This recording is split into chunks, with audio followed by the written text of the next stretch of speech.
Live. Due to some violent content, parental discretion is advised.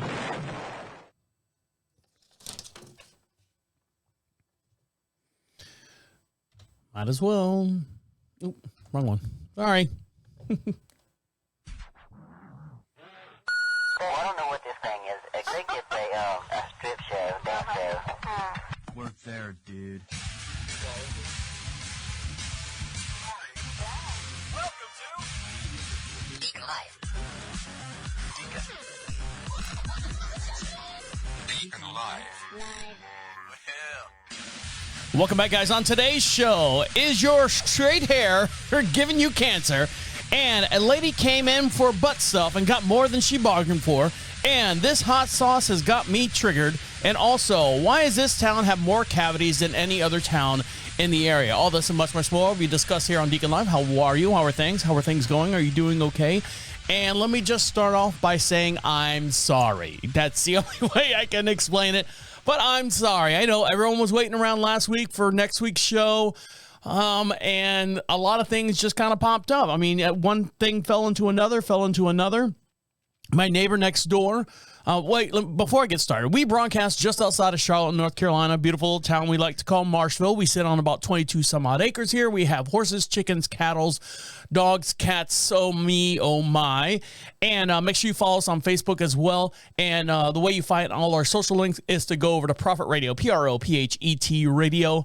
Click on social contacts and you can see all the links that links us to you and you to us as well. And for every podcast we do, we have a matching video where you can see me waving to the camera, my new hairstyle. I got my mohawk standing up. Well, sort of. It's the headphones kind of keep half of it down. But my wife says, I'm not giving you a mohawk. And I'm like going, why? Do I have like some kind of business attire I need to go to? I'm not a suit and tie guy anymore.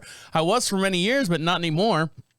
So those suit and tie guy days are over. So I can have whatever I want. I was actually thinking to myself, I know I'll get back to what I was talking about earlier. I was actually thinking to myself, you know, growing up, like 18, 19 years old, you know, bought my first house at 18, 19 years old. And then I started getting into what I wanted to do, you know, getting older and stuff, and got into radio, was on a couple different little small shows and climbed an internet and so on and so forth. You can see my biography. Go to my LinkedIn page. You can see all the stuff that I've done. And one of the things that we had was I didn't have to worry about my physical appearance. And we had a tattoo artist or tattoo piercing parlor on one of our shows that was a sponsor. So every week they would come in and stick a needle in my face somewhere. So there was a time where I lost count. I think like 13 piercings in my face. And then I hit 30 years old, you know, a couple years ago. And I said, I don't want to be that guy anymore. Or be that guy walking around with piercings in their face. And now as time has progressed, I'm starting to see people that are 50, 60, 40, some odd years old, and they got that stupid, sorry, I'm hitting the microphone with my rings, my skull and crossbones ring, that stupid ring that goes through their nose that keeps pigs from digging in the dirt. So I'm like going, you know what, maybe I'll bring back piercings. Maybe I'll get all my eyebrows pierced again. Maybe I'll get my labrae pierced again. Maybe I'll get all the industrial, I had so many different piercings, I forgot all the names for them.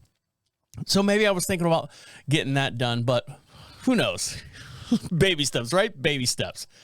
Would I look good? Yes, I would look good. I look awesome in anything. When my wife was cutting my hair for my mohawk, she's like, I don't know what it's going to look like. And, you know, my wife's cutting my hair because we're out in the middle of nowhere. So she's cutting my hair and I'm like, nope, take it down like this and do like, and then when we were all said and done, she looked at me and goes, I go, yeah. She's like, you look pretty damn hot. I go, babe, I can pull off any look, you know, you slap it on me, this goatee and stuff. I've been rocking this for a while because my wife likes it. She thinks, you know, I don't want to, it's that 90s look, but it is that 90s look, the mustache and goatee with the little soup strainer right here in the middle. And so, you know, I'll change it up now and then. So maybe I'll go back to piercings and stuff. Anyways, the reason why I was late, or we kind of skipped out on last week's show. Actually, we didn't skip out. I had some stuff I had to do. My neighbor next door is building a huge 42 by 42 foot workshop. Concrete 4-foot tall footer around the whole base of the footer on the ground where it goes. Concrete down 2 foot into the ground. They pour concrete and then they run all the rebar up, and now they're putting the 4-foot wall that's around there. Well, of course, to put a concrete wall in there, you've got the sound of the machine trucks, the concrete trucks pouring, deep, boop, beep, boop. You got the back hoe, the forward hoe, the side hoe out there, beeping and booping around. And then you've got the mason saw that's out there, and that's like sounding like, cutting through tin cans all day long. And, we're up here in this studio, this big 800 square foot studio, which is above our 3-car garage. It's a finished room. It's got AC, the heat's pumping right now. Everything's wired for everything. It's a finished room. It's like a small apartment up here. And we turned it into a studio for the podcast. Unfortunately, it's not 100% soundproof. And when you get, machines after machines beeping and booping out there, it makes for a total wreck of trying to record or do anything silent up here. So you're not hearing a whole bunch of background noise. And I know people out there that have the real good sensitive, like Bose hearing aids, the Bose headphones, and you got your earplugs. Jesus Christ. Your iPods plugged into your ears. Where else would you put them in? Your eyes? You can hear, like, when a heavy truck runs by the property, you can hear, or if the guy next door is mowing the lawn, it's one of those, when you're in the country, the voices carry type deal. All right, guys, we got a big show to get into. Enough about what's going on here. Let's talk about what's going on out there in the world and what we missed in the last 2 weeks or so. So stick around. You're listening to Deacon Live right here on Prophet Radio. I'll be right back. All right, that should be interesting.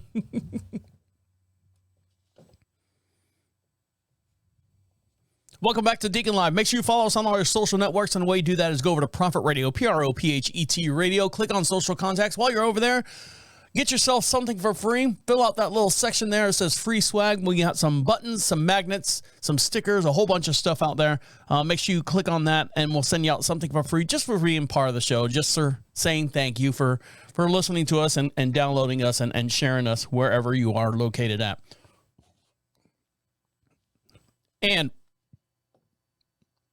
again, I apologize for not skipping out on last week's show. The conditions weren't 100% as far as getting the show to my standard.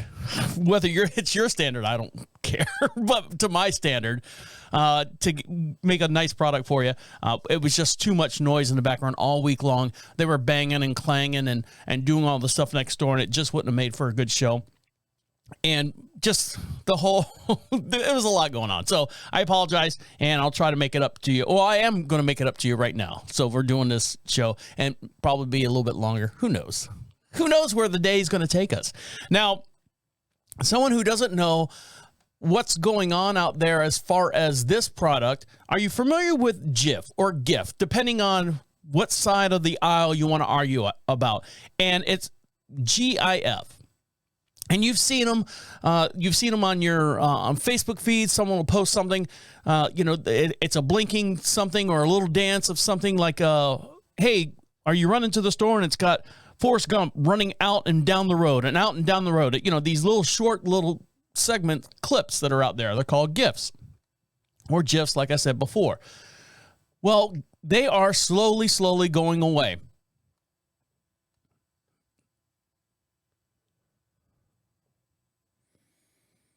The internet's file format has been diagnosed as cringe, but there are other threats to its existence. The death of the GIF is on its deathbed. Let's put it that way. In 2015, GIFs had to be smaller than 1 megabyte before it could be uploaded to the most social platforms. Fiddling with them was worthwhile because GIFs were very more important. This is the person who was actually designing the GIFs that were out there. I'm going to say GIFs because GIF is peanut butter, all right? You had to have them. Everyone wanted them. They were visually stylish, and the audience craved them. Not only did this person make a dozen per day for a website that she worked for, but I often made extra ones for coworkers who requested them for personal use. Great. GIFs, particularly reaction GIFs, such as Michael Jackson's chomping on popcorn and Mariah Carey muttering, "I don't know her," was the base lingo for the internet at the time. Now, GIFs are moving into another category. There was actually a exhibit that was done in New York called Moving Images as Gestures, and it was a file formatted for the internet generation. Tumblr then head of creative strategy David Hayes told Mashable in 2016, while more than 23 million GIF-based posts were uploaded to the site he worked with every day. As the GIF star rose, GIF searching features were added to Facebook, Twitter, iMessenger, and so on and so forth. So even if you just want to type something, I always do that. In Facebook, if someone types something up there, instead of me just like giving a thumbs up, if I really, really know you, I'll look for a GIF that kind of matches. Ooh, that would be funny. But you have to have that kind of catalog in your mind to see if it's even out there. So at the turning point, these search features surfaced the same GIFs over and over and over again, and they were starting to get a little old and outdated. That's what I liked about them, because they're old and cheap looking. It's like watching an old 80s movie. You're like, oh, I remember that, and so on and so forth. But GIFs are for boomers now. Sorry, that's what they're saying. And older adults became more familiar with GIFs through this new accessible library attached to essential everyday apps. GIFs became somewhat embarrassing. The future is dark for GIFs. They will soon disappear forever, like the Homer Simpson backing up into the hedge. So now Meta, or Facebook, has tried to acquire Giphy, Giphy, which is a place where you can actually find all your GIFs and stuff and you have to download them. It's a huge website. But the UK-based company put a block to Meta, or Facebook, Meta, the combination of the two. Jesus Christ.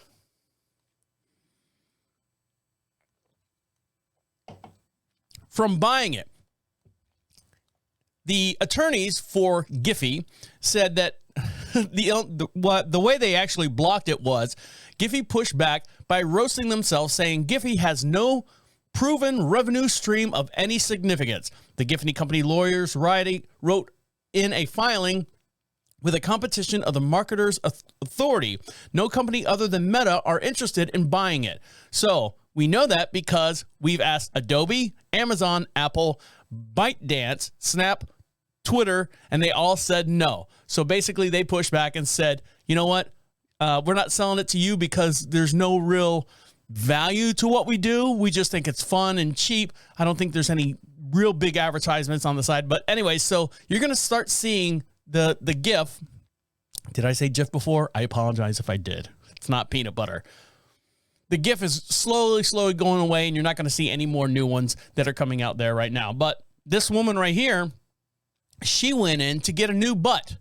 It's called a Brazilian butt lift, commonly known as a BBL. Now, if you're not familiar with the BBL, essentially what they do is they kind of tuck and plug and pull, and I think they squirt like some 3M silicone up in there to give yourself a nice Kim Kardashian type looking butt. And the more it becomes popular, the more expensive it is. Well, it has become so popular that many people are going overseas to find cheaper ways to contour their body. But doing so comes with a consequence. According to one woman named Anita, a life coach, made up title completely, who took to YouTube to share the tale of her friend who went from a Brazilian butt lift overseas and ended up without a kidney. And if you want to see this video for a podcast we do, we have a matching video. You can see this in real time as we're talking about it here on the show. I'm going to go to camera 4. Go to camera 4. Hit the button a little harder. And here we go. We're going to see what Anita, a life coach, has to say about her friend getting a Brazilian butt lift and coming out without a kidney. Here we go. BBL, and let's just say now she's walking around with one kidney. Hi guys, welcome to Northern Drip Coaching. My name is Anita and I am your life coach. Here's a disclaimer. I don't care what you do with your body. Do what you want. I really don't care. But if it risks someone I love possibly dying, then it needs to be spoken. Hold on. I'm a life coach. I don't care what you do with your body. I don't care what you do in life, but I will tell you how to live your life. It's totally backwards. About. A lot of women are not speaking about this. I was just in Puerto Rico and I was like, oh my God, like literally everyone is out there having BBLs. Like, yo, YOLO, do you. But sheesh, come on, like the most. Listen, this is one of the most dangerous surgeries become such a trend. When did it become such a trend to just roll the dice? Roll the dice. I might die, I might not die. I got 3 to 4 kids, but I want to get a BBL. Half of the people with these BBLs don't even have a man. So I'm just like, what is going on, guys? What is going on? And there's a lot of men coming out saying we don't like this. I just wish. Well, they're trying to get a man. That's why they're getting a BBL. So confidence to not put their life on the line, guys. There's a lot of things you can do. Squats. You could wear like those little girdle butt things that will lift your butt. I don't have time. Stuff, but why do you want to put your life on the line? Think about that. My friend around 7 months ago, she went to DR. She went to DR and Dominican Republic. Listen, your friends, they don't listen to you. They don't want to hear nothing you gotta say. I'm a friend. I respect you. Do what you do, but just be careful. Go. And you can hear the traffic in the background. That's what it sounded like up here in the studio when they were doing all the construction work. This doctor on, of course,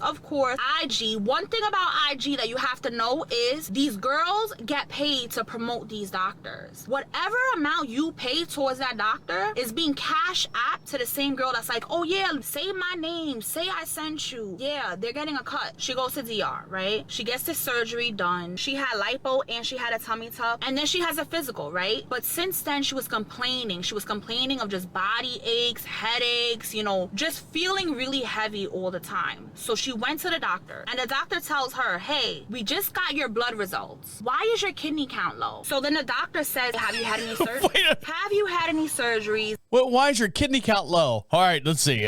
Blood, okay. Enzymes, okay.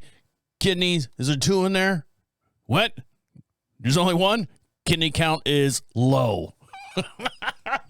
In the last year. Yes, I've had tummy tuck, I've had BBL, all of these things. So she has a CAT scans on. And during a CAT scan, it shows up. She only has 1 kidney. So down in DR, this botch organ selling doctor took one of her kidneys. She thought she was getting the steal of her life. She was like, $3,500 for all that. Yeah, stole her kidney. Little did she know that the doctor was actually selling her kidney. I don't know how much kidneys go on the black market, but I know it's way more than $3,500. Now she's trying to contact this doctor. Now she's trying to find out, okay, where is this doctor?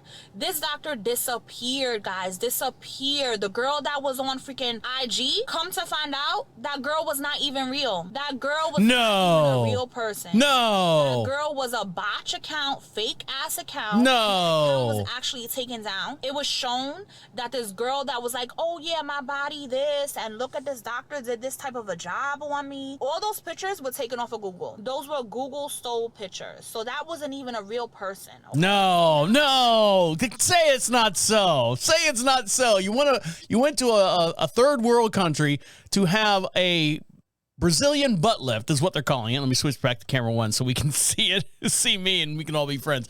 So you went to a third world country where they're basically, you know, it's wild, wild west out there. They can do whatever they want. There's no real doctor certification.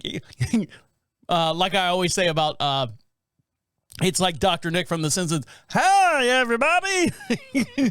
I'm here for a butt lift. Okay, you don't need this thing in the back here. It's in the way, so let's go ahead and pull this thing out that looks like a bean, the kidney bean, wink, wink. All right, we'll put that over there. Look how much thinner you look. All right, thank you, come again. No, that's someone else, but still. First of all, 1, you're dumb. 2, you're dumb. And 3, don't get the Brazilian butt lift. Get the Brazilian blowout. It looks a lot better in your hair, and it probably gives you cancer too. And we'll get into that here in a little bit. Stick around. We got a lot more to get into. You're listening to Deacon Live right here on Prophet Radio. I'll be right back.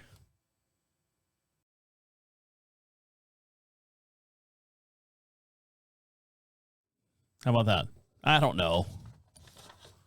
You get some of those videos in there, and they friggin' jumble everything up. But that's just me.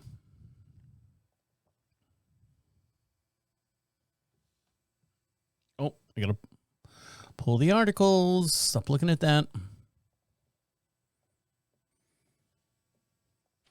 Welcome back to DeaconLive. This segment's brought to you by medicinaltechnologies.com. Check out their new endo oil to help with muscular pains and fibromyalgia. I always mess that up. Fibromyalgia. Nailed it. Shit. Also helps with scar tissue and so much more. FDA approved and CGMD compliant. Soy free. Check them out at medicinaltechnologies.com. Now, born and raised in Florida, the biggest supermarket that we have down there, I say the biggest one, the most popular one is Publix. You can't say Florida without saying Publix. You can't say Publix without saying Pub Subs. Now, for the longest time, we had Winn-Dixie, and I think they're slowly going by the wayside. I hate to say that because they were really good. They had price breaker guarantees and all that stuff. And then there was another company that came in. It was a family, the Goodings family, Goodings. And they came in and they tried to compete with Publix. And they had 7 different stores. And they brought this whole brand new layout as far as nice, clean floors, which you would think in a grocery store would be expected. Big, huge produce aisles with big old bins of just fresh fruit and fresh vegetables, and everything looked fresh. And the lighting that they put in the produce section was the track lighting and stuff. So when you went in there, you felt like you were in this little market, this little cafe, and you're on the streets. You're at a farmer's market and you're getting this produce rather than everything being bagged and cellophaned and buying it right off the shelf. You felt like you were getting a better product. And of course, with that product comes a better price. And when I say a better price, a bigger price. And I think Goodings basically just sold food outside of their range and kind of collapsed on themselves. They were way expensive. $200 at Goodings would have bought you $700 at Publix or anything else. So they've gone by the wayside. But Publix still reigns supreme in Florida, and they're slowly, working their veins up through North Carolina or Georgia, South Carolina, North Carolina. We've got a couple up here, hit and miss around the area, but it's a tough market to get into. Now, up north, there is a grocery store named Kroger. Now, Kroger has some stores down in Florida. Another company that also had a bunch of stores down in Florida was Albertsons. Now, up north, I guess they're pretty much, the Kroger brand is pretty much dominant up there. But what's happening is Kroger and Albertsons are uniting to create a grocery store chain that spans across the whole continental United States.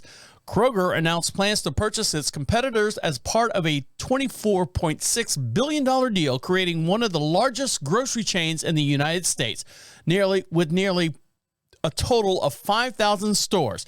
Kroger operates 120 stores in 84 Michigan cities, so there's no Albertsons in that state. We are bringing together 2 purpose-driven organizations to deliver superior values to customers, associates, communities, and shareholders. The executive chief officer said, together, the companies employ more than 710,000 associates operating in 66 distribution centers, 52 manufacturing plants, 3,900 pharmacies, and 2,000 fuel centers. In addition to the 5,000 stores in the 48 states, including District Columbia. Kroger will buy Albertsons for $34.10 a share. And now's the time to get on your Robinhood app if they're still trending and see if you can buy some. The merge, which still requires regulatory approval, is expected to be finalized in 2024. So everyone out there, get ready. You're going to see a lot more Kroger stores and Albertsons going away. Maybe they'll do some kind of hybrid or something where it's a Kroger, Alberts. I don't know. You got to mesh something up in there to figure it out what they're going to do as far as the name. Is it going to be Sometimes they had, for example, they had Winn-Dixie and they had Winn-Dixie Marketplace, which is their competition for having a nice deli or a nice produce in their stores. Now, the world of hot sauce. I like hot sauce. My dad likes hot sauce, but he's kind of a pussy about it. I was always grown up or had in the house Louisiana hot sauce. And the only reason why I had Louisiana hot sauce is because I always got it from Popeyes. I'm a Popeyes chicken eater. And that's the sauce that they gave you. And it literally says on the bottle, the perfect hot sauce drop or one perfect drop or something. I forget. Words are hard sometimes. But now Texas Pete is getting a lawsuit over their brand. The makers of Texas Pete hot sauce faces a lawsuit over the product being made in North Carolina. All right. Come on, people. Here we go. Get ready. Get your pitchforks out. Get your pitchforks out. Let's find this guy. A man has filed a class action lawsuit against Texas Pete hot sauce after he learned the product isn't actually made in Texas. Instead, the product is made in Winston-Salem, North Carolina, which the lawsuit claims is false advertising. Here he is.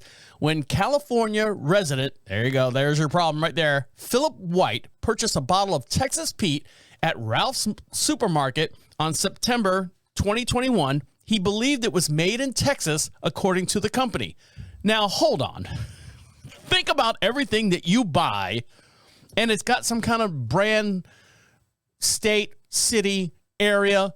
I buy Colombian coffee. Do I think it came from Colombia? No. It's the style that the Colombian, how they make the bean and how they roast the bean and how they grind the bean. Jesus fucking Christ. But it says right on the bottle, Texas Pete. So watch out for Las Vegas Shelly. You know, you don't want her coming around.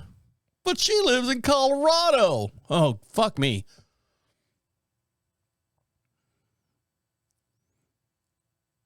So Philip White said that he believed it was made in Texas, according to the complaint. The lawsuit said White wouldn't have bought the Louisiana-style hot sauce or would not have paid as much for it if he knew of its origins. Okay, so let's backtrack and digest that a little bit. So you're buying Texas Pete, which is a Louisiana-style hot sauce made in North Carolina. So what part are you having a problem with? Because it has Texas Pete on it? Because it's a Louisiana-style hot sauce? And it's made in North Carolina. The complaint alleges that the makers knowingly capitalize on customers' desire to partake in the culture of all authentic cuisines of one of the most important, one of the most prideful states in America, Texas. The hot sauce brand did not immediately respond to this article requesting comment. On Texas Pete website, parent company TW Garner Food explains where and why the hot sauce is made in North Carolina. After consulting a marketing advisor, the company's founder, Sam Gardner, landed on Texas Pete because of the state's reputation of a spicy cuisine. And it's a nod to his son's nickname. So there you go. The current factory, built in 1942 and added onto many times. Okay. So anyways, he's pissed off because it says Texas Pete on it. It's made in North Carolina. It's a Louisiana-style hot sauce, and so on and so forth. Does he have an argue? Does he? I mean, if it says Texas Pete on there, would you think? I don't know Texas as far as being hot sauce. I mean, to a certain point, yes. But what's the commercial where they had the one hot sauce that were like going, it's made in New York City? What do they know about hot sauce? That's what you do. That's what you go after them at. So find, if you're a hot sauce eater and it's made somewhere else, here, newsflash for you. Everything is not made exactly where it's made from unless it says on the label where it's made from. Did you get that? Write that down, stick it in a book somewhere, and put it on the shelf, and you'll forget about that here in just one sec. All right, guys, stick around. We got a lot more to get into, and we're going to talk about how one country is taxing you if you've got cows that burp. Yes, burp. I know. It's out there. Stick around. You're listening to Deacon Live right here on Prophet Radio. I'll be right back. Welcome back to Deacon Live. We'd love to hear from you, and the way you do that and to be part of the show is go over to Prophet Radio, Prophet Radio. Click on the Be Heard section. Opens up a little microphone on your tablet, wherever you're listening to us from or at. Speak right into your device, your Bluetooth headset, whatever you're listening to us at.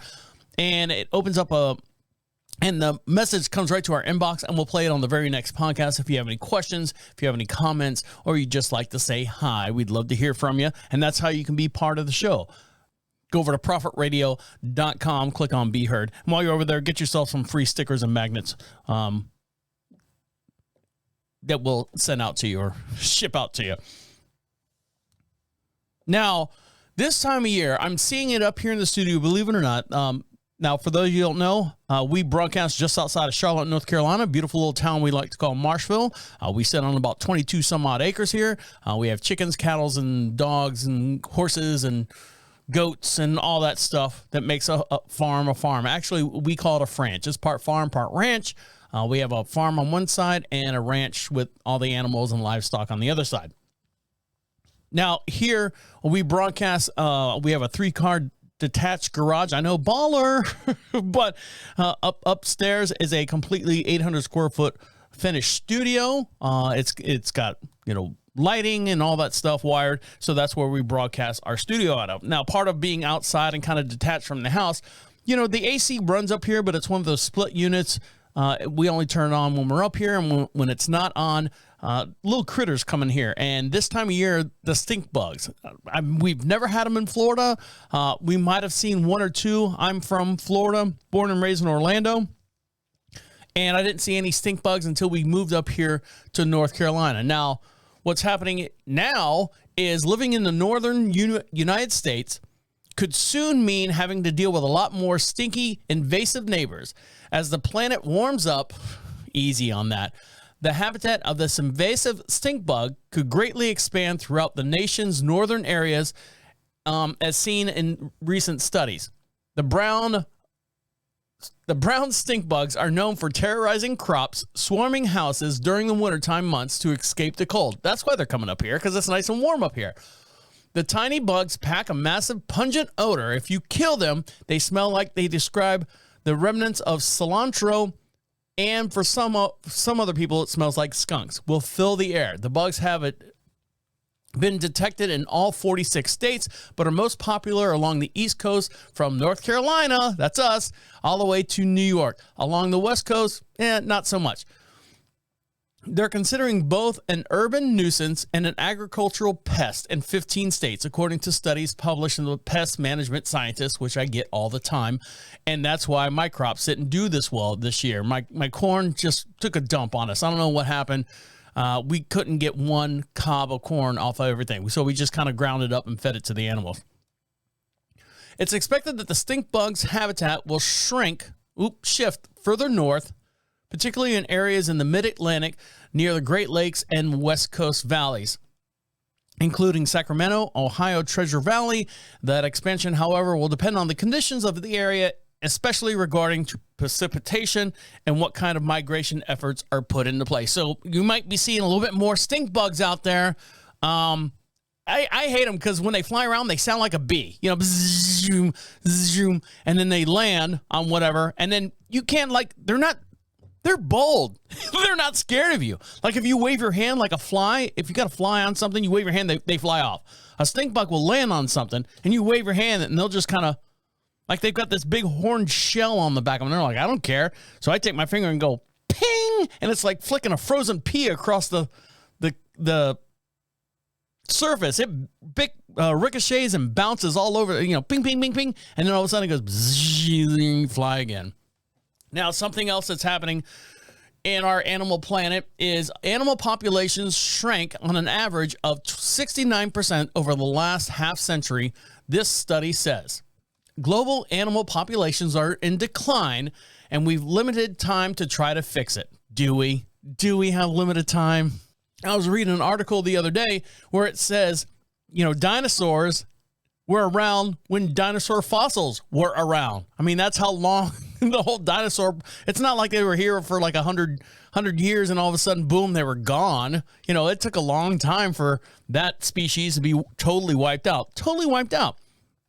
According to Living Planet Index, a metric has been in existence for 5 decades. Animal populations across the world has shrunk on average 69% between 1970 all the way to 2018. Not all animal populations dwindle. Some parts of the world saw more drastic change than others. But experts say that a steep loss in biodiversity has a stark and worrying sign of what's to come in the natural world. All right, now think about it.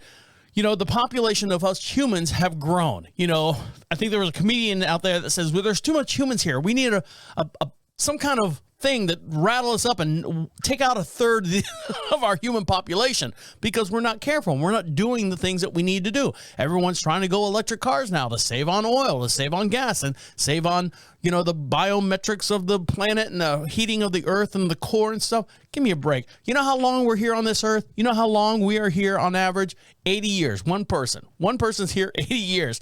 Humans have been on this planet maybe 5,000 years. Maybe in history, if you want to go back that far. Planet's been here for billions of years. Billions. We are such a small drop on this planet and its whole entire time schedule. You think we have a difference, or that we make a difference? Now we can clean our water up. Sure, by all means. Don't at the top of the mountain, don't dump oil in the water supply at the top of the mountain because it's going to infest everything at the bottom of the mountain. Those are common things that we can think of.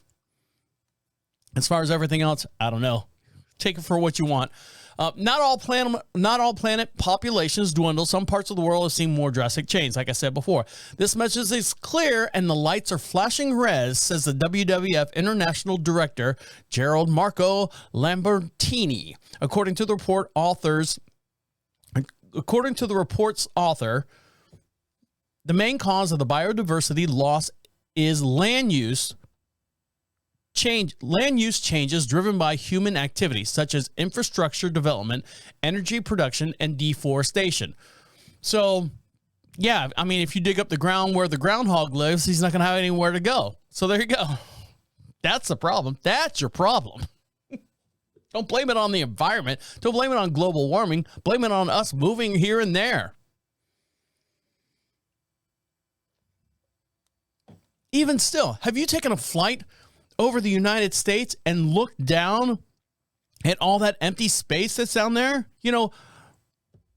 There's 370 million people in the United States, but we only take up 15% of the United States as far as area.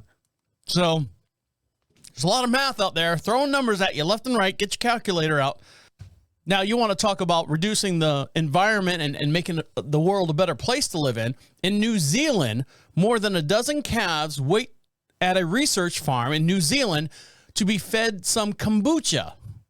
That's right. They're feeding cows some probiotics to help study how it reduces their burps or methane emissions. Now, there was a commercial very long time ago. Some people took it serious. Some people took it as a joke. It was called Flagical because at the time we were a meat processing country. We had cattle. Then all the cattle have farts have methane, and so on and so forth. But there is some scientific behind that. Scientific measures behind that. Kombucha powder is blended into a milk-like substance and fed to the calves at the Massey University Farm in Palmerston, North New Zealand. The regular feeds are part of this series of trials that have been carried out by New Zealand giant dairy farmers since 2021 to gauge how the effective probiotic is reducing methane emission. I felt like Mike Tyson there for a minute. So for more on the story, don't forget, for every podcast we have a matching video so you can see this in real time as we're talking about it here on the show. And we're going to camera 4 so we can all see the little cow drinking some milk out of its mother's teat. Here we go. How can we reduce the amount of methane in cows' burps? Feed them probiotics, according to researchers in New Zealand. These cows at Massey University Farm in Palmerston North are enjoying their daily feed blended with a special extra ingredient, Kowbucha. It's a punnily named probiotic that's so far proven itself successful in reducing Kowbucha. emissions from calves. The true eureka moment for me was when we got the results of the first cattle trial back and we were able to show that we got a reduction in methane of up to 20%. Shalom Bassett is the principal scientist at Fonterra Research and Development Centre. She's been in charge of a series of tests carried out by the dairy giant since 2021 to gauge the efficacy of the probiotic. So Kowbucha is a natural potential probiotic methane busting solution to reducing methane emissions on farm in New Zealand and potentially globally. So the way that we came up with it is that we've got one of the world's largest dairy culture collections. We've got over 40,000 strains here. And we've been using that collection to look at probiotics for human health applications. So it's really easy for the farmer to use. They can take a sachet of powder and they just mix it into the milk that they would be giving their calves anyway. So they mix it in the bucket, give it to the calf, and job done. Bassett hopes to introduce Kowbucha sachets in stores by the end of 2024. So they're saying that if you give what they're calling quote unquote Kowbucha, it's a play on words, that they're going to get, they'll have less gas, less burping, less farting, less methane. So why aren't we all doing that here? I mean, granted, there's probiotics and they're talking about gut health and stuff. And I don't know if you know this or not. But they're actually taking, I forget what the process is called. No, really. They're actually taking other people's poop and kind of giving you like a poop enema to get that person's bacteria into your bacteria. It's a mess. That's a whole nother topic on a whole nother day when we haven't had lunch or dinner yet. All right. So, but I mean, bacteria is what we need to, I guess, not have so much methane. You need something to break that shit down. All right, guys, when we come back, are you ready for Halloween? This kindergarten teacher thought her kids were, and they were not. And the reaction is incredible. Stick around. You're listening to Deacon Live right here on Prophet Radio. I'll be right back. Welcome back to Deacon Live. Don't forget, for our podcast, we do have a matching video as well. And I don't know if you saw me during the last segment. There was a stink bug that flew up on our little roof here. I got a track lighting system right here and on the ceiling. And I grabbed my lighter and I was like, ooh, I'm going to get him while the article was playing. And I took a lighter and just kind of lit his legs on fire. He fell right down. Oh, yeah. The sons of bitches. I know. And while you're over at the YouTube channel, make sure you like and subscribe to us as well. You can see me abuse small insects at any given time, so it's always entertaining. Now, I have, because of my schedule and stuff, and because my dentist is so far away now, I've had a lot of work done. I've had, root canals and things done. My teeth were neglected for a long time.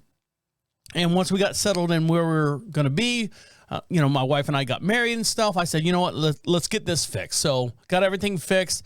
I don't know how much it was, $5,000, $6,000 later with insurance. I'm sure it was less than that. But now, every 6 months I have to go for every 4 months I go for a cleaning or something like that. And I'm wondering, how they give you that little grab bag and it's always got like a toothpaste and a toothbrush in it. So for the last 2 years, that's all I've been using is the toothbrush and the toothpaste that they gave me from that dentist's office. And I'm wondering if I go in now, I haven't been there in a year and a half because of COVID and all it's just a pain in the ass to do all that stuff. Now that all the restrictions and everything have been, lifted a little bit, I have to start getting back on a normal routine. Go get my physical, go get my teeth done, do all that stuff. It's not the same place, 2 different places. But I wonder if I go in and they go, oh, well, you've got cavities. I'm like, whoa, wait a minute. I've been using the toothbrush and toothpaste that you gave me. So isn't this on you? Are you giving me an insufficient or a shitty product that I should be using that I should not be using on my teeth. So we'll see. I'm going to bring that up and see what they say. Maybe record it and catch them in a TikTok video or something. But this town right here was trying to prove a point. Actually, the guy in charge of the water was trying to prove a point. In Richmond, Virginia, residents of a small community in Richmond, Vermont.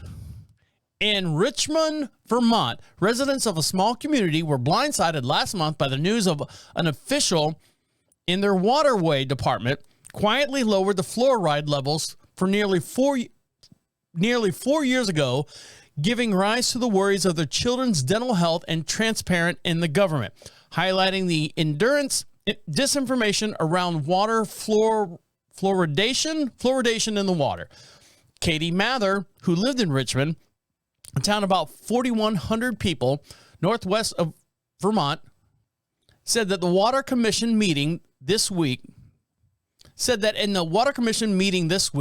that her dentist recently found her 2 children's first cavities. She acknowledged that they do eat a lot of sugar, but noticed that their dentist recommended against supplemental fluoride because the town's water should be doing the trick.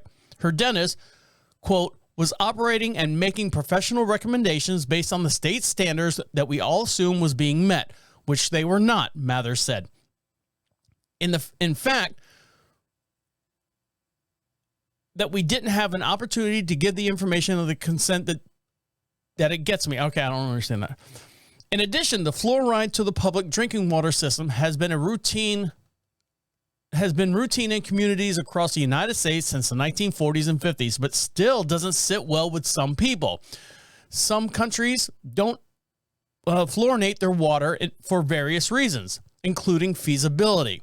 So there's a long-standing kind of aura about people in England or in the UK. One, they didn't have fluoride pumped into their water for many, many years. I don't know how current it is now, but 2, also, the reason why they have bad teeth is because the poorer people ate just vegetables and the richer people ate meat, which created more protein, more whatever, more mastication, where their teeth were a little bit stronger and better as to the potatoes and onions that they were eating down at the bottom of the hill. I spit in your general direction. Critics agree that the health effects of fluoride aren't fully known, and the addition to the municipality of the water can amount to unwanted medication. Some communities in recent years has ended the practice. In 2015, the U.S. government lowered its recommendation amount of drinking water for some children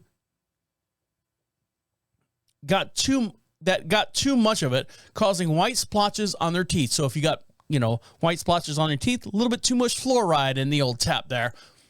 While such splotches are primarily a cosmetic problem, the American Dental Association notes on its website that fluoride, along with life-giving substances such as salt, iron, and oxygen, can be toxic in large doses.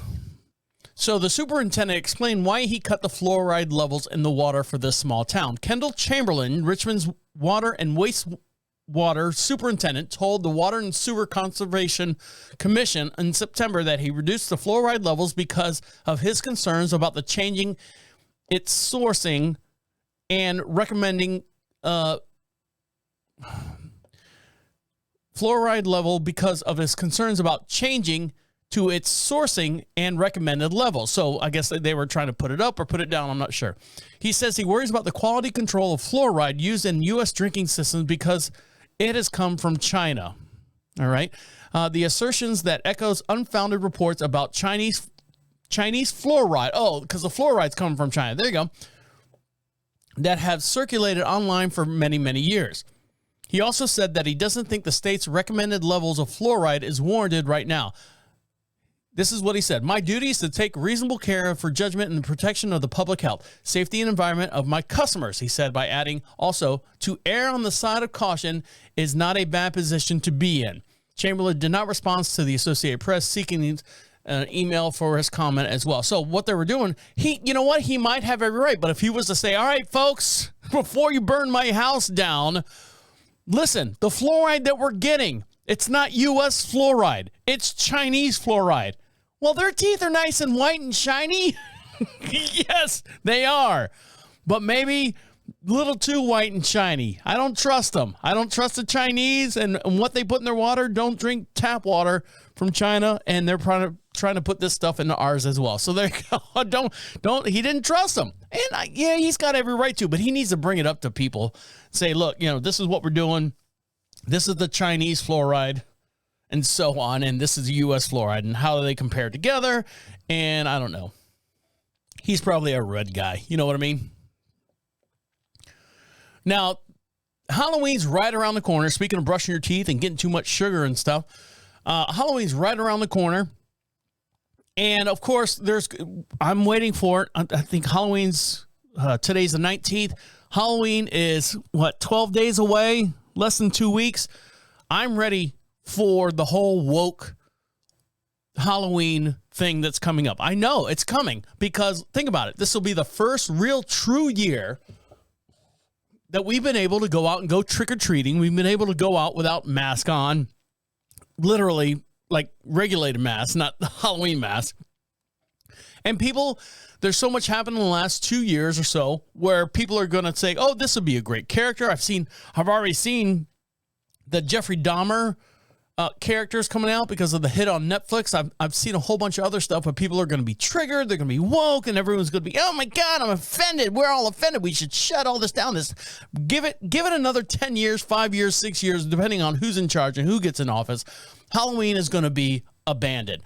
Well, if this person has anything to do with it, with the decision, it's guaranteed going to be abandoned as well. A Mississippi daycare worker wiped away tears as she apologized for scaring a little girl with a Halloween mask after worrying about her behavior left her unemployment this past week. Staff member at Little Blessings Daycare Learning Center, located in Hamilton, Mississippi, were allegedly trying to put a scare into some children who they thought had been, quote-unquote, bad. A whistleblower said. Fucking whistleblowers. Keep it to yourself.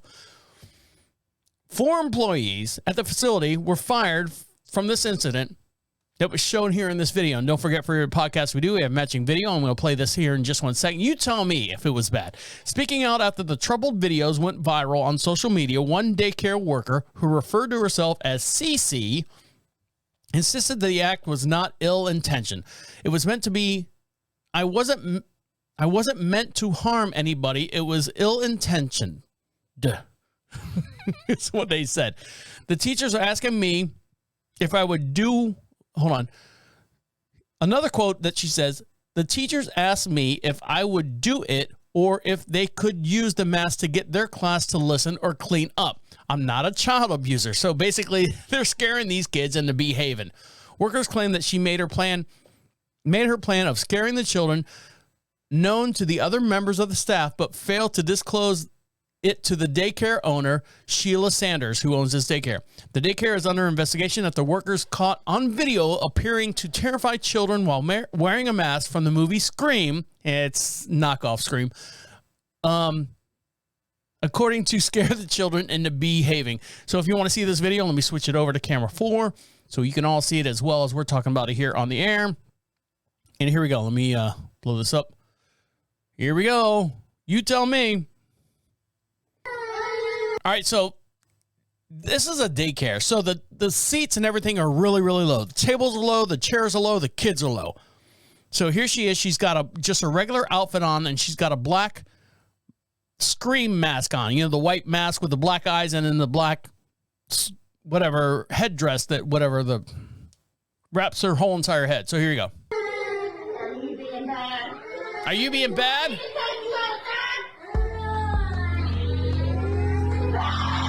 Oh, you want me to take you outside?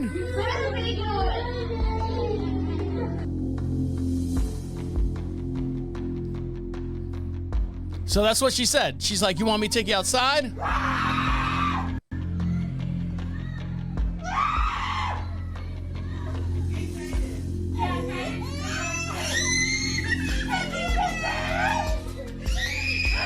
They're just getting revenge on the kids. They're getting out frustration. That's someone else with a mask on.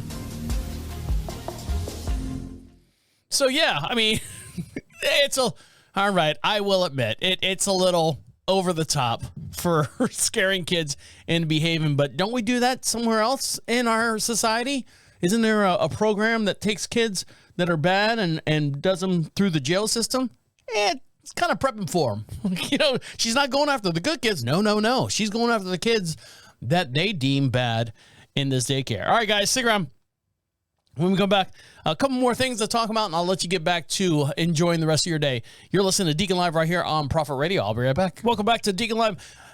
We'd like to hear from you, and the way you do that is to be part of the show. If you'd like to be part of the show at any given time, the way you do that is go over to Prophet Radio, PROPHET Radio. Click on the Be Heard section. It's a little blue bar, a little blue tab. It's got a little microphone next to it. Click on that. Opens up a microphone on your tablet, wherever you're listening to us at.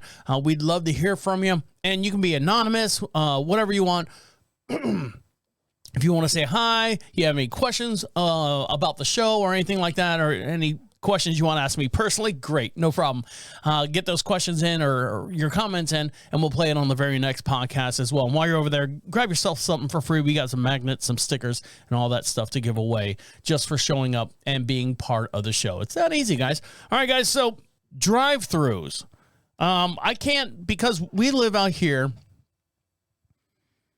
I can't remember the last time I went through a drive-thru if it wasn't like for a pharmacy. Like, I have to get just normal medication and stuff for, whether it be the horses, whether it be for the animals, or just medications and stuff. When my dad living here, going through the drive-thru and going through a pharmacy and picking up something like that. But as far as physical drive-thru, as far as like fast food or anything like that, who do you think, in your mind, with anyone who goes out there and eats fast food all day long, you filthy pigs, you disgusting. No, I wish I could. I really wish I could, but I know what it does to me, and oh my God, and what it does to my body as well. I need to get a Brazilian butt lift.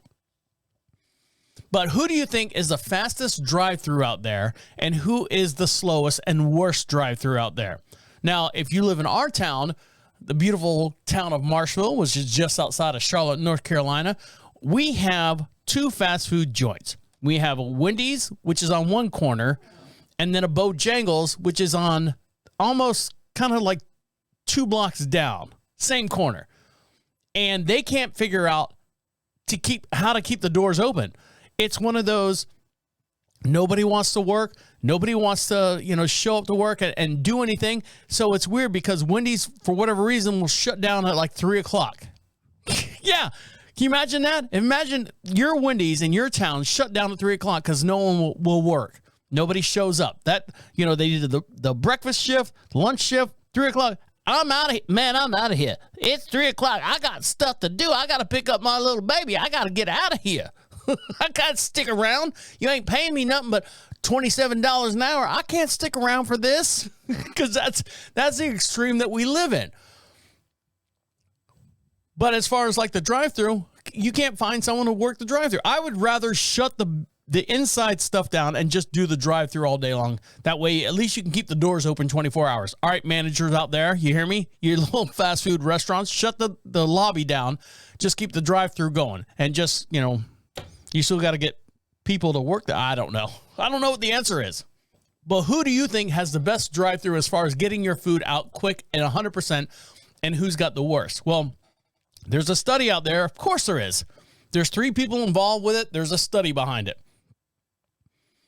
And what's your answer? No? According to this study, Chick-fil-A has the slowest drive-thru in the country. A new study tracked 10 U.S. major fast food chains and revealed at Chick-fil-A the dreaded drive-thru wait times is an average of 8 minutes and 29 seconds, which includes spent time waiting in line and getting your food at the same time. An IT customer service company and KFC, Chick-fil-A's competitor, came on the top spot with an average of 5 minutes and 2 seconds. All right, so think of this way, right? KFC mass produces all their chicken. Now, I like KFC as well. I'm not a big fan of them, but if in a pinch, in a snap, I'll eat there. So they mass produce. They know exactly, all right, we need, 27 wings, 47 thighs. We need 69 breasts, so on and so forth. Chick-fil-A has no idea what the people are going to order that day. Now, granted, they just do chicken sandwiches for the most part, but still, they have to do, flip and turn and burn and turn and burn is what they say. Turn and burn and get the chicken out. But it's fresh. You ever had a KFC sandwich? You get home and it's like, how long has this been sitting here? You get a Chick-fil-A sandwich. Oh my God, I'm glad that extra 3 minutes. I love it. So more studies have showed that doesn't mean that the chicken sandwich chain will be closed on Sunday is completely slow or in bad business. However, the caveat is the study is the much weight time based on the popularity. Chick-fil-A restaurants average 4.74 cars in its drive-thru, which is much higher than the average 2.76 cars of the remaining chains. So they're getting twice as many customers. Yeah, so shut up, KFC. They're getting twice as many because you ain't doing shit right. You ain't got nobody in your line. Of course your line's going to be a lot slower. Chick-fil-A would uniquely become in first when it averages 1 minute and 45 seconds in the box. So there you go. Chick-fil-A is last as far as getting your stuff through there, but first as far as quality and stuff and food quality. The study was also partnership based on 1,500 drive-through orders based on the chains across the United States. A list of restaurants were Chick-fil-A, Wendy's, Burger King, Dunkin' Donuts, McDonald's, Arby's, Carl's Jr., Hardee's, Taco Bell, and KFC being the quickest one getting it through the drive-through. Now, something that we need to worry about. Women, this is breast cancer awareness month. And studies have shown that women that get their hair done, get their hair did, you are at higher risk if you get it done frequently than most women out there that do not. Using hair straightener products with chemicals could raise the risk of developing uterine. Is that right? Uterine? No, that's not right. Uterine cancer. I'm going to say uterine. Uterine. Yep. Developing uterine cancer. Most common cancer affecting female reproductive systems in the United States. And black women may be the most at risk according to recent studies. National Institute of Health researchers was part of a 50,000 population sister study, which examined the risk factors of breast cancer and other health issues. More than 34,000 women ages between 35 and 74 participated in this research, nearly for over 11 years, during which that time there were 378 uterine cancer diagnosis, according to the National Institute of Health. Researchers previously found using permanent dyes and chemical straighteners could heighten the risk of ovarian and breast cancers. Hair products that are a potential source of exposures to chemicals, including both endocrine disruptors that impact our normal hormone systems, as well as potential carcinogens, are found in these products. Women who reported using hair straightener products, permanent processes like chemical relaxers, for example, more than 4 times a year were more likely to get uterine cancer at some point than a person who didn't use these products, according to this study. Researchers estimate that 1.64% of women who never use hair straighteners would develop uterine cancer by the age of 70. But the risk is greater at 4.5% for frequent users. So for more on this article, don't forget, for every podcast we do, we have a matching video as well, and you can see this article, this video in real time as we're talking about it here on the air. So here we go. This is, here we go. New studies suggest that women who frequently dye their hair are at a greater risk of getting breast cancer. A breast cancer surgeon at Princess Grace Hospital in London found a 14% increase in the disease for women who color their hair, according to the Sunday Times of London. Professor Kefa Mokbel, who works at the hospital, says that although further study needs to be done, he suggests that women should only dye their hair up to 5 times a year. According to the New York Post, Sanna Heikkinen of the Finnish Cancer Registry says that it might be, for example, that women who use hair dyes also use other cosmetics more than women who reported never using hair dyes. And while it is still unclear if the products are a direct cause of the disease, hair care professionals say that women should touch up their hair color every 4 to 6 weeks. So my wife actually gets her hair done.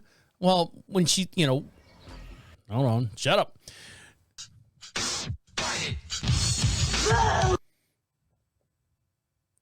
So my wife, who gets her hair done usually 6 to 8 weeks is when she gets it done. She's got she was gray at, 20 years old. She's got her mom's hair. Some women out there can relate to that. You start getting your gray roots and stuff at 20 years old, and you just don't want to, I don't want to be, the silver fox out there. But yeah, she gets her hair done, and I mean, full color, crimp and curl and all that stuff, and the straightener. Best wishes to all.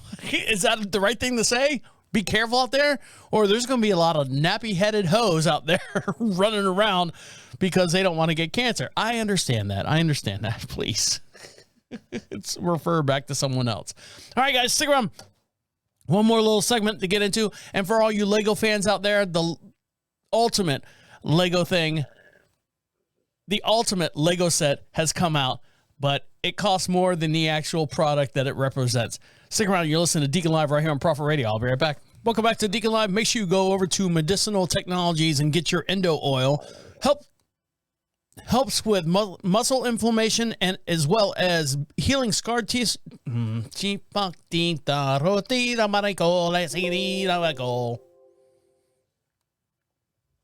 Welcome back to Deacon Live. Make sure you go over to medicinaltechnologies.com and get your endo oil. Organic uses for joint pains, inflammation, and also healing of scar tissues. That's medicinaltechnologies.com. Now, someone who's going to need medicinaltechnologies.com's endo oil is this race that happens over in, where is it at? Over in Belgium. There is what they call a beer run. When I say a beer run, it's a run and chug type situation. Now, this year is no different than last year, other than one thing. They changed you from chugging a bottle of beer to chugging a can of beer. And the whole entire field of runners were all completely discombobulated. The eighth annual Beer Mile World Classic was held this past weekend on October 15th in Leuven, Belgium. And perhaps the most intriguing storyline about this debate the beer drinkers have been having for generations is bottles versus cans. The Beer Mile World Classic, billed as the world's premier drinking race, where contestants must chug a 12-ounce beer of at least 5% alcohol by volume before each lap of the mile. It has been run since 2015, and the locals literally around the world, San Francisco, London, Vancouver, and last year Manchester, have all joined this race. At least 13 countries were in attendance this year, with 68 total finishers recording an average time of just under 8 minutes and 22 seconds. Don't forget, it's only 1 mile. But the rule tweak this main line this year was the first time organizers of the Beer Mile Media required all competitors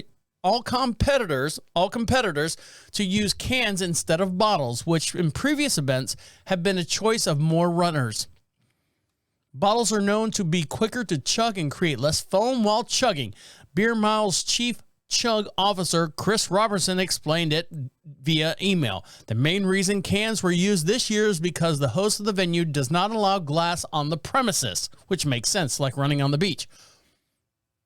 But the original rules of the beer mile dating back to the 1990s only allowed cans. So this event was also a little bit of a throwback. Bottles were not allowed, and the official rules were not allowed until 2014. So the decision was to axe the bottles, and the runners had to drink a 5.2% volume Jupiler, a Belgian lager, instead of the impactful non-beer milers might have realized. Worth noting that the cans have to be drank from top. They cannot be shotgun, the normal opening.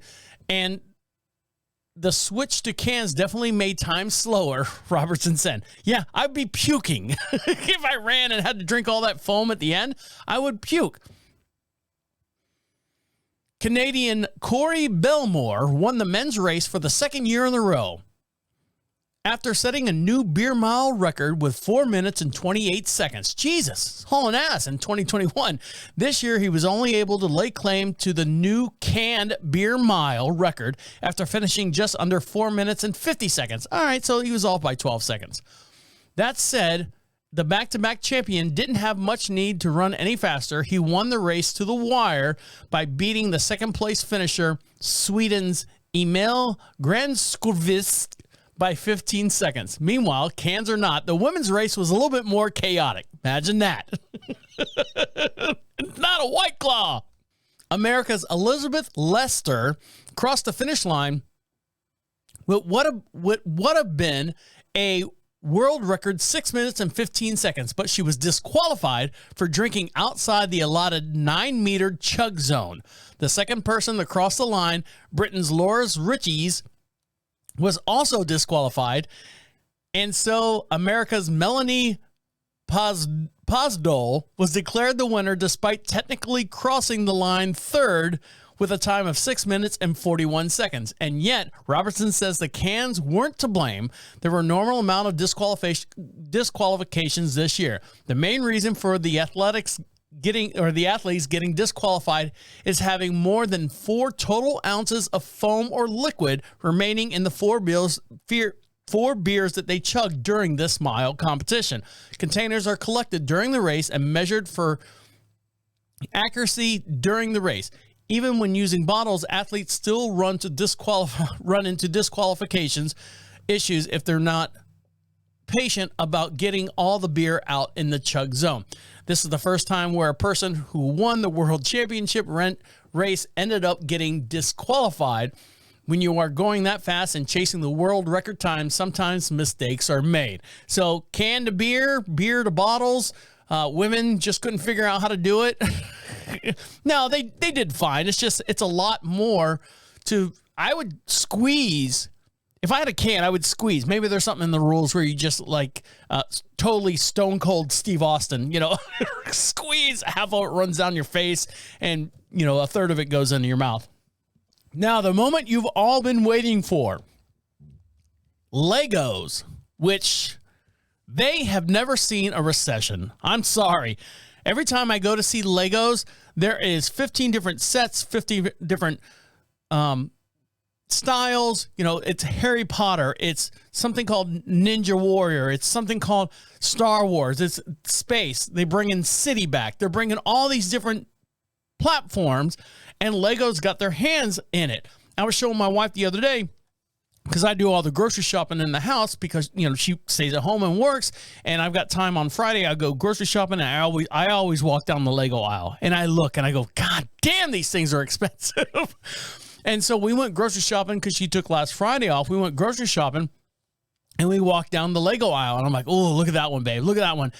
And there was a small little Star Wars thing. I think it was 1,000-something pieces, and it was well over $100. She's like, God damn. I go, yes, I know.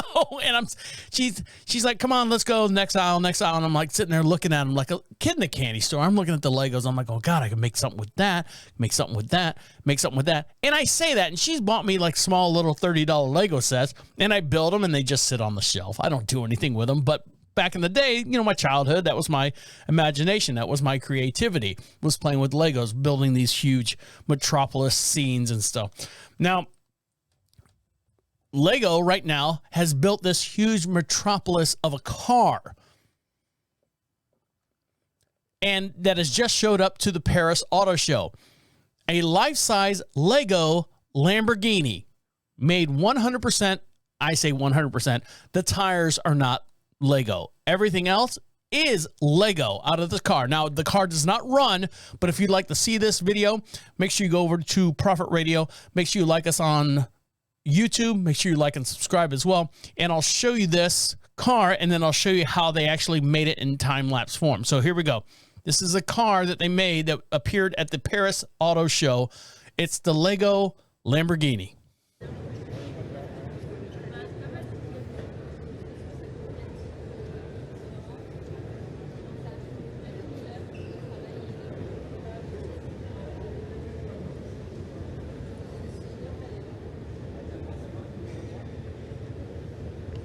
Alors cette voiture, elle est composée de 400 000 pièces et briques Lego. Oh, she's speaking a different language. So hold on, let me back that down a little bit. So everyone's looking at it, taking pictures. Alors cette voiture, so this car is made up of 400,000 Lego pieces. It took 9,000 hours of work by a team of 15 professional people to design it. 9000 heures de travail et c'est une équipe de 15 personnes qui ont travaillé sur ce modèle à la fois pour le design, la conception et aussi but also to build to using Lego pieces. la production avec les briques Lego. Elle pèse plus de It weighs over 2 tons and has the same dimensions les mêmes dimensions que la vraie Lamborghini as the real Lamborghini Scion. 98 de long. So 16 feet long, 3 feet wide, 3 feet height, or whatever. 3 feet high. Everyone's taking a picture of it. It's a fake motor in there. So anyways, there it is. So which that's okay. So you see that, right? So here's actually what happened as far as them, how they came to be to build this thing. Working closely with the design team at Lamborghini, getting all the details and lines as perfect as we could. At the end of such a project, you're always thinking, what more could we do? How can we keep this great collaboration going? After speaking to the design team, so they already had a 1/8 model of the new Lamborghini out there in Lego form. So they're like going, well, let's make this thing in full-size form and see if we can do it. So here they go.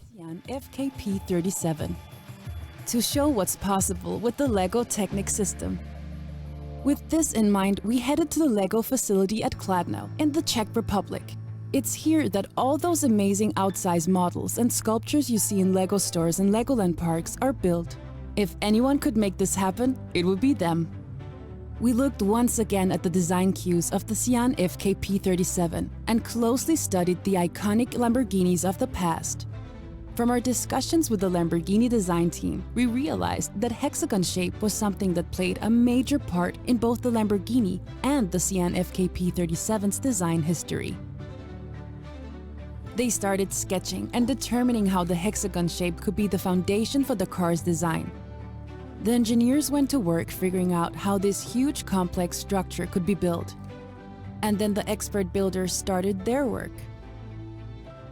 That's a lot. That's a lot. I mean, that they're bringing in they're assembling a car based out of Legos. The steering wheel turns. Special to make it unique. Here, the Lamborghini designers suggested using the skilled craftsmen who paint their cars to do something with ours. Watching the craftsmen adding a layer of color to the... So I don't know if you know this, but Lamborghini, the colors that they produce are patented to their own design. So they're painting this Lamborghini with the green patented, or they're painting all the Legos the same green that they patent with their that they use for the Lamborghini. The Lego Technic elements was like watching an artist at work. There's only going to be 63 Sian FKP37s made, and every one will be unique. The idea of making ours unique as well was difficult to resist. We constantly checked in with the design team at Lamborghini, and new ideas and improvements were adapted into the build. It was here, for example, that the idea of adding lines of LED lights to the vehicle to enhance the design features came up. It also added some drama to the concept. From there, everything moved quickly. The final builds, the small details, the test of the electronics. Our dream had come true. the full-size Lego Technic version of the Lamborghini Sian FKP37 was complete. How did we do?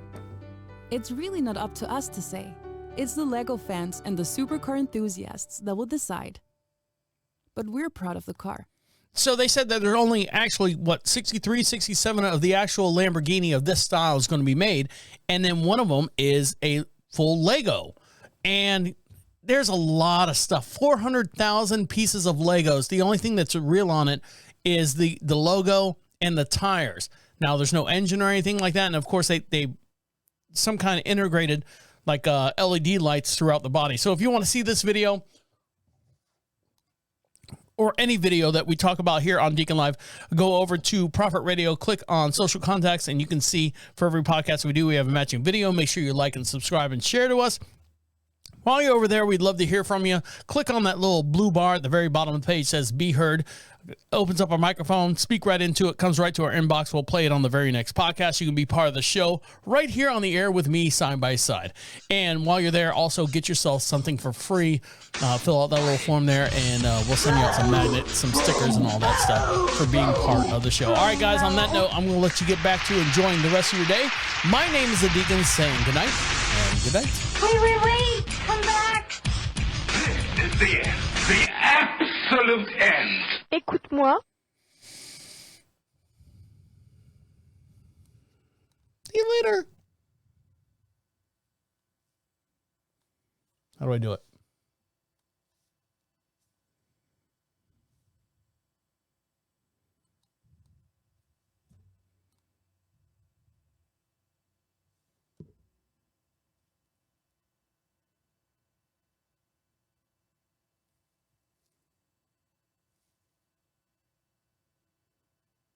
All right. That's all I got. Thanks. Take care.